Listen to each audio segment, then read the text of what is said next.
Hi, Dorissa. Hi, how are I'm you? good, thank you. I absolutely loved the movie. I was on the edge of my seat the entire time. It was a lot of action. Yeah, yeah. I want to ask you, when you were reading the script, what resonated with you and what was something that really stood out?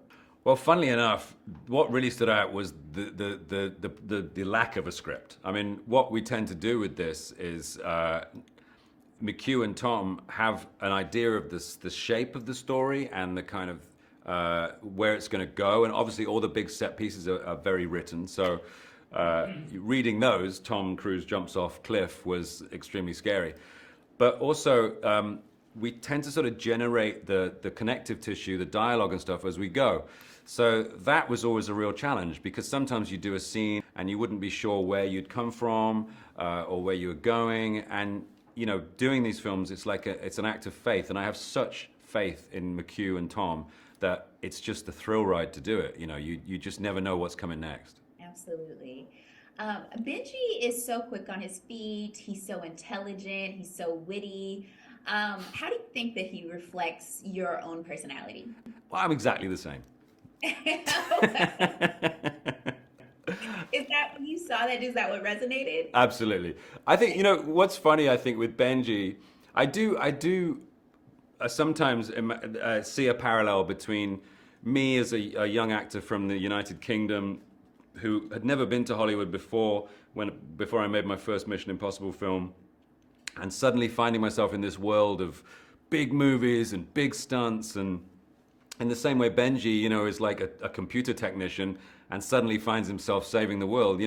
There is a parallel there to my own experience. And my relationship with Tom is very similar to Benji's relationship with Ethan.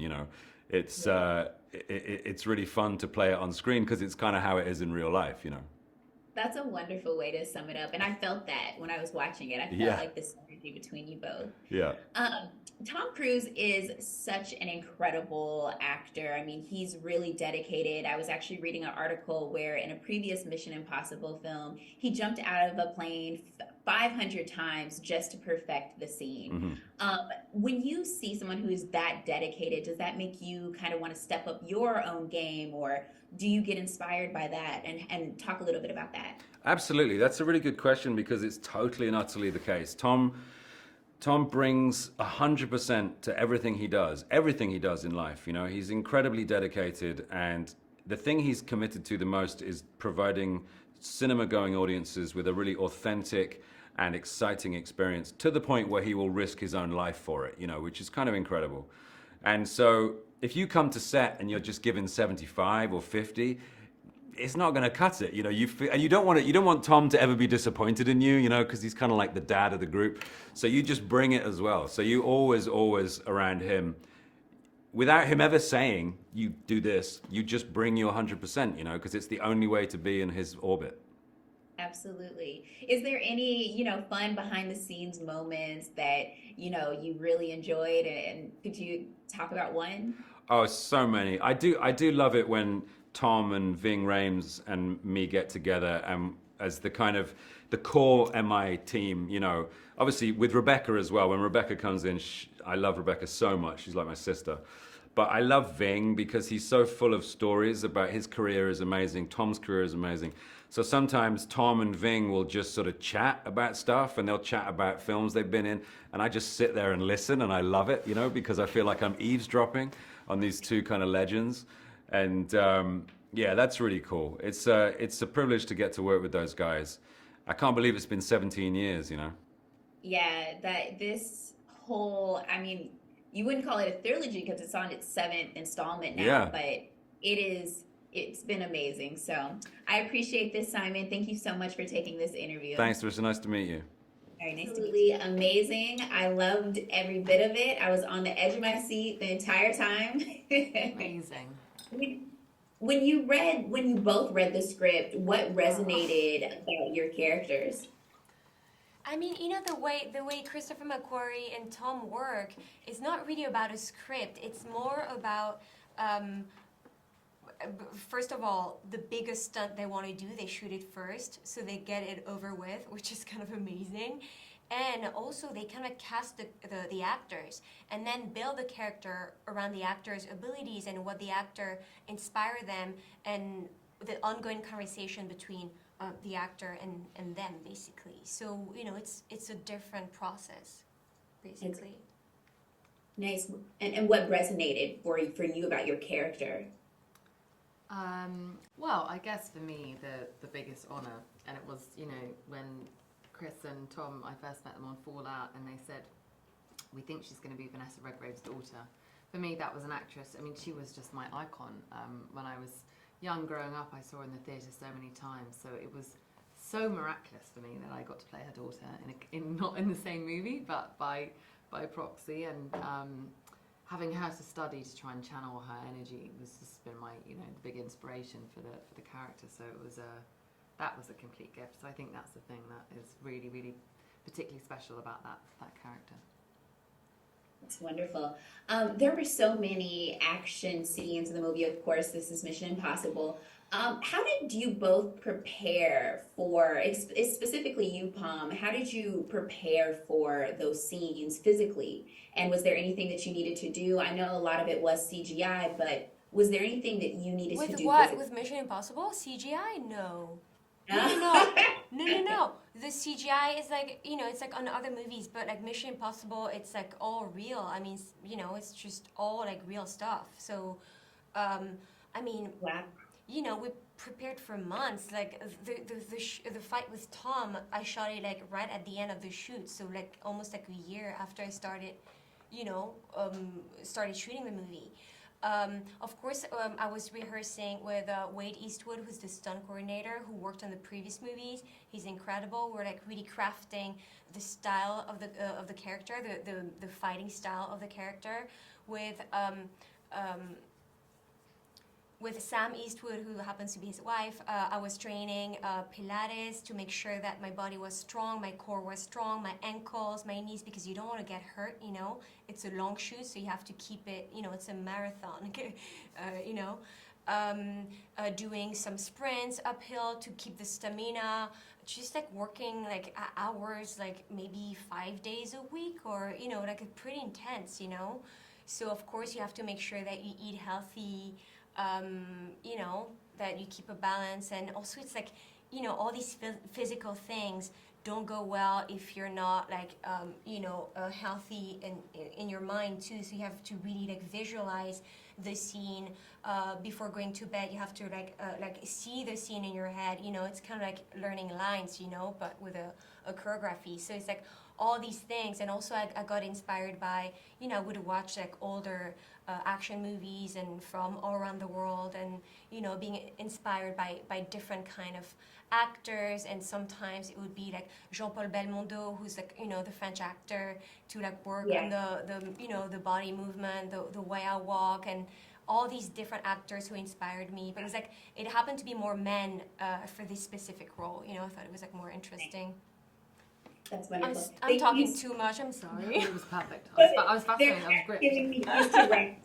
But thank you so much. I appreciate both of you for taking this interview, and it was a wonderful film. Thank Thanks. you. Hi, nice to see you.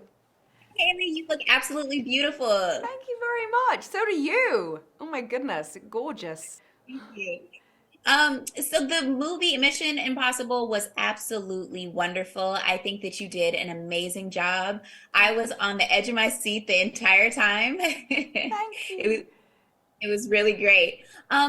You know, Grace was so clever and intelligent and resourceful and witty. What about her aligned with your own, like Hayley's personality?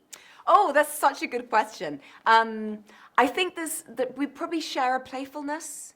You know, I think, you know, I've always been someone that kind of adapts, is quite chameleonic. You know, for example, like I grew up in social housing in inner city London, and my mum could always tell who I'd spent time with that day based on my voice. So I could go upper class, or I could go more to like the kids I went to school with. And that created for me this just ability to just blend in. And I think Grace does that too. She's got to kind of work out who she needs to be to get what she needs to either get out or disguise herself. And I think that's something that I probably naturally brought without realizing it. That's interesting. That's a good quality to have. Thank you. Um, there's so many action scenes in Mission Impossible, of course, because it's Mission Impossible. And I just found out that there's no CGI usage, so you have to be in the best physical shape for these action scenes. What are some of the things that you did to really prepare yourself? Yeah, so we did in the physical test of the first screen test that I did, Wade Eastwood, who's our stunt coordinator, was looking at like where my natural strengths lay, my level of fitness, and based on that would then recall to McHugh and to Tom where he believed they could get me up to a point of then being able to do certain stunts myself. And so when I got the role, it was then 5 months full-time stunt training every single day, 5 days a week, living very much as an athlete would. And that involved what I ate, how much rest I needed, how much obviously kind of exercise that I was doing in terms of injury prevention, mobility, strength and resistance, as well as understanding how to learn dance and fight choreography that she could incorporate into certain stunt work. And so it became very all-encompassing, and out of that would become certain physical gestures. Like, for example, if I was learning a fight sequence, and if my teacher gave me knives, I was just faster. So again, that kind of comes from my theatre background. If I'm given a prop, I'm much faster. It becomes an extension of me, and I'm now no longer thinking about myself, and I'm not in my head so much. So out of that, she evolved as a pickpocket. And so all of those things, really were achieved by the fact that I was with world-class, full-time athletes that were able to support and coach me through that, to do it in a way that was sustainable, so that I had the physical energy to do it, but also the mental clarity to know how to look after myself. It's not something that, don't try it at home, folks. It's not something that I could ever have achieved without this incredible team. Well, you did a wonderful job, and Thank I you. really do appreciate you speaking with us. Thank you. Thank you. So nice to speak with you. Thank you both for taking this interview. I watched the film and I absolutely loved it. I was on the edge of my seat the whole film, so it was really good. I want to ask, was this a dream of both of yours to work in a Mission Impossible, to be casted in a Mission Impossible film, and what was that like to be casted? I can't say it was a dream specifically to be in the Mission Impossible film, but it was a dream of mine to be in an action film and to be able to be invited into a franchise like Mission Impossible, something that I watched since I was a child, was incredible. And to be called by McHugh directly to say, "Hey, would you like to join this franchise?" I was over the moon. I believe they walked on the set because he was already working with the guys, and they said, "Hey, man, listen, do you want?" No, I'm being facetious. I actually did get a call because I didn't know either one of them. Look, it's kind of a secret. We actors have a checklist of people we want to work with, and Tom Cruise he's at everybody I know's top of the list. Macquarie, I was a huge fan. I was watching the night of the Oscars that he was shocked that he got called in his first film he ever wrote, and he went to so for me it started there, and then you get on this, and it's like peeling back an onion. It just gets better, and you're like, oh, the layers of how kind they are, how deep they want to travel, what they allow us to do as actors with. These two, face it, these two could be two stock characters in most action films. They just go and do that. You don't even know. They allowed personalities to be formed with these guys. So we're grateful. Yeah. That is so amazing. And then speaking about Tom Cruise, he's such a dedicated actor. I was actually reading an article about how he jumped out of a plane in the previous Mission Impossible film 500 times just to make the scene perfect. Did that inspire you all to, kind of step up your game at all, or just, become more dedicated to your craft? It's good when you have number one on the call sheet, as well as the producer giving it his all, their all, and they set the bar, and they bring you along because they know you can meet the challenge or exceed it. So we knew what we had to do, and the mission wasn't impossible, and I think we did it. I see what Me you're too. doing there. I'd never worked out in my life, and I decided to finally work out before it started. So I was very inspired. I think you all did a wonderful, wonderful job. Both of your characters were absolutely amazing. Thank you again for taking this, and I hope you watch the interview. Yeah, I hope you post the interview. See you. Thanks so much. Bye. See you. Cheers.